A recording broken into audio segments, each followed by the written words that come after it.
Hello, my name is Annetta, and I'm part of the Blockchain Presence project at the University of Zurich. As part of my work, I analyze the legal framework of smart contracts.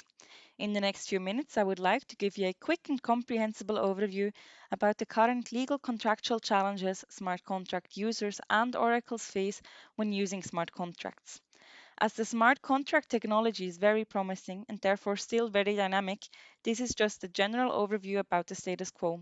I refer to current research, definite legal rules, and answers will need to be provided by legal practice.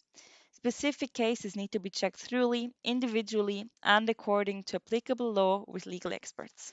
In this video, we are going to quickly talk about some motivation for the topic, how a contract is concluded, and we will look at an applied case including a blockchain oracle. Let's start by looking at a smart contract from the legal perspective. The term smart contract may be a little misleading. A smart contract on blockchain does not represent a legal contract.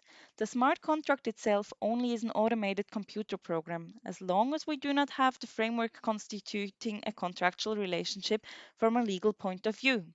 Smart contracts do underlie contractual law as they do have an impact on the real world and therefore human beings.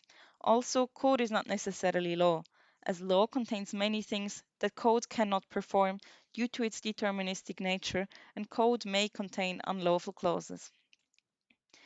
In this section, we are looking at what contractual challenges and mannerisms smart contracts face.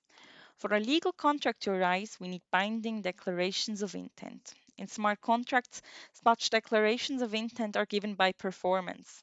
This would be the case if a party interacts with a smart contract.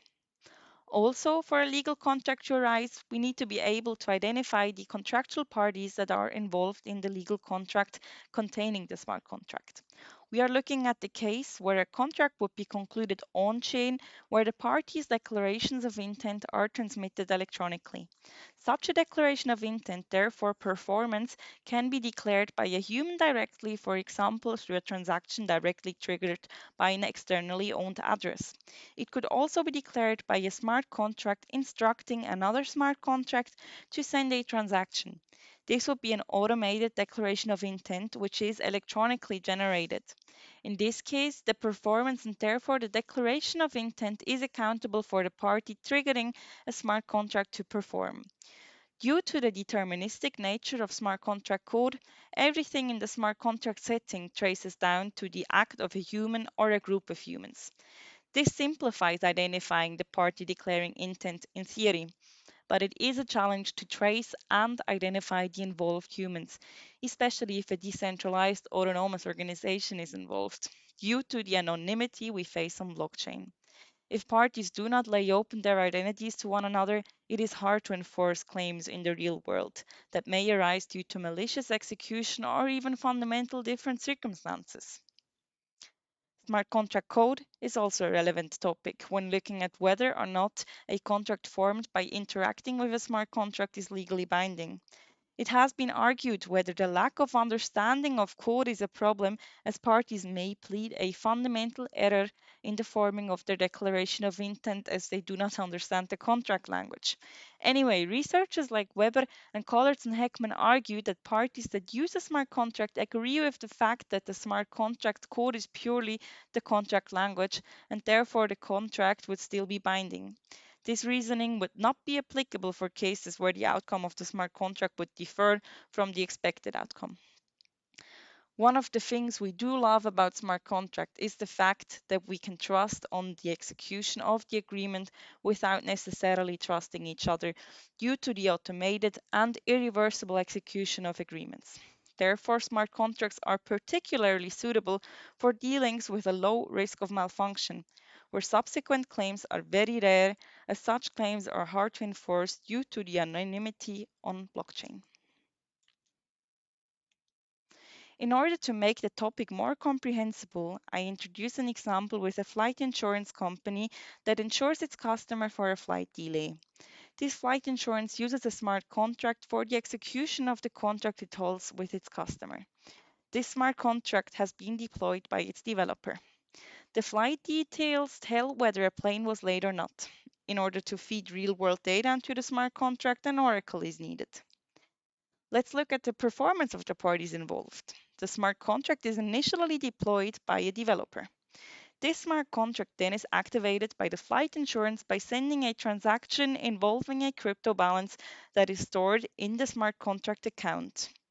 The smart contract does its job according to its code, so the smart contract orders the flight details via Oracle as it has been triggered to do so by the flight insurance. The Oracle then works as an intermediary for the flight details provider and the smart contract. When the smart contract receives the real world data, it can determine whether the flight insurance's customer has a claim on the insurance or not, and therefore the smart contract would either send crypto in its account back to the insurance or to the insurance's customer. All the lighter blue parties are legal parties involved. As you can see, the smart contract itself is just the automated mechanism executing the contract. As you can see, in real world applications, the Oracle is of great importance, as it's the party implementing important real world data. The smart contract needs to be instructed in its code to let the Oracle have access. Therefore, a channel into the smart contract is opened that would otherwise be safe and shut. Also, the information transmitted by the oracle determines the execution of the agreement. As an oracle has such a great influence on the smart contract, it needs to be safe and trustworthy. Weber introduced in his work that the oracle may be identified as a vicarious agent.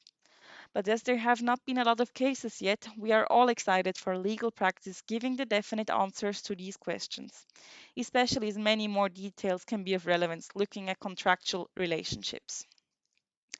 On this slide, you can find the literature I consulted preparing this video. And if you want to find out more about blockchain oracles and familiar topics, please subscribe to our channel. Our social media channels are linked here. Have a good time.